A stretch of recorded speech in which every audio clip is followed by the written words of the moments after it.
In the heart of the Soviet Union, winter of 1959, a group of 9 experienced hikers, mostly students from the Ural Polytechnical Institute, embarked on an ambitious expedition. Led by 23-year-old Igor Dyatlov, they were setting out to conquer the formidable peaks of the northern Ural Mountains. Their spirits were high. Photographs recovered from their cameras show a vibrant, laughing group full of life and camaraderie skiing through the vast, snow-covered taiga. They were skilled, well-equipped, and prepared for the harsh conditions. Nothing seemed out of the ordinary. On February 1st, they began their ascent up a mountain, known to the local Mansi people as Holatsiakl, or Dead Mountain. As weather conditions worsened, they deviated from their planned route and set up camp on the exposed eastern slope. This was their last camp. From diary entries and photos, we know they ate dinner around 6 to 7 p.m. They were in good spirits, preparing for a cold night's rest before pushing towards the summit the next day. Then, something terrifying and inexplicable happened. During the night, an unknown event caused the hikers to panic. In a desperate frenzy, they used knives to slash the tent open from the inside and fled into the brutal sub-zero wilderness. When the group failed to send a telegram by their scheduled date of February 12th, a search party was assembled. On February 26th, they found the abandoned camp. The tent was empty. All of the group's belongings, including their boots, warm clothing, and supplies, were left behind. It was a scene of chilling desertion. Investigators discovered 8 or 9 sets of footprints leading away from the tent, down the slope.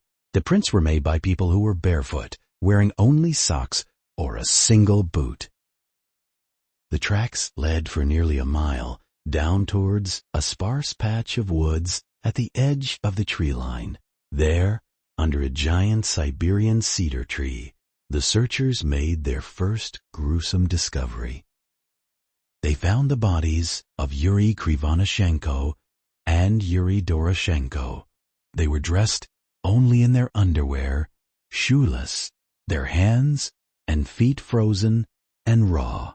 Beside them were the remains of a small, hastily made fire. The branches on the cedar tree were broken up to 5 meters high, suggesting someone had desperately tried to climb it, perhaps to get a better view or escape from something on the ground. 3 more bodies were found between the cedar tree and the camp: Igor Dyatlov, Zenaya Kolmogorova, and Rustem Slobodin. Their positions suggested they had been trying to crawl back to the relative safety of the tent. The search for the remaining 4 hikers took more than 2 months. It was only in May, after the snow had begun to melt, that their bodies were finally found. They were discovered buried under 13 feet of snow in a ravine not far from the cedar tree. They had seemingly made a makeshift den for shelter.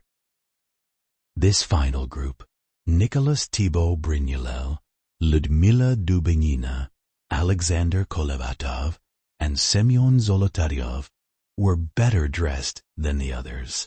Some were wearing the clothes of their fallen comrades. But it was their injuries that were the most shocking and baffling. They had suffered massive internal trauma. Thibault Brignolel had a fractured skull. Dubinina and Zolotaryov had numerous broken ribs. A medical examiner stated that the force required to cause such damage was equivalent to being hit by a car. Yet, bizarrely, the bodies showed almost no external wounds. Most horrifically, Ludmila Dubina was found missing her tongue, eyes, and parts of her lips and facial tissue. The official investigation was stumped. The mystery deepened. Some of the hikers' clothing was found to be radioactive, The levels weren't lethal, but they were inexplicable. Furthermore, another hiking group and locals in the area reported seeing strange, bright orange spheres moving silently in the sky on the night of the incident. After a brief investigation, the Soviet authorities closed the case. The official cause of death was listed as a compelling natural force. The files were classified and sealed for decades. Theories have swirled ever since. The most accepted scientific explanation is a slab avalanche, where a large plate of snow slides down, crushing the tent and causing the initial injuries. This could explain the internal trauma and the frantic escape. However, critics point out the slope's angle was not steep enough, and experienced hikers like Dyatlov would never have camped in an avalanche-prone area. Other theories include katabatic winds, powerful hurricane-force winds that could create infrasound. This low-frequency noise is imperceptible to the human ear, but can induce feelings of intense panic, nausea, and dread, potentially causing the group to flee in irrational terror. More conspiratorial theories point to a secret Soviet weapons test. The radiation, the strange spheres in the sky, and the government's secrecy all fuel speculation of a military cover-up. And of course, there are paranormal and UFO theories linking the orange spheres to an extraterrestrial encounter that ended tragically. But every theory leaves questions unanswered. Why flee the only shelter? Why were some undressed in the freezing cold? What caused the impossible injuries with no external signs? And what happened to Ludmila's tongue? The faces of the 9 hikers, smiling and hopeful in their last photos, are a haunting reminder of the human element at the center of this cold case.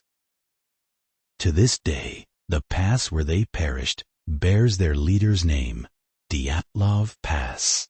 It stands as a silent, frozen monument to one of the most chilling and enduring mysteries of the 20th century.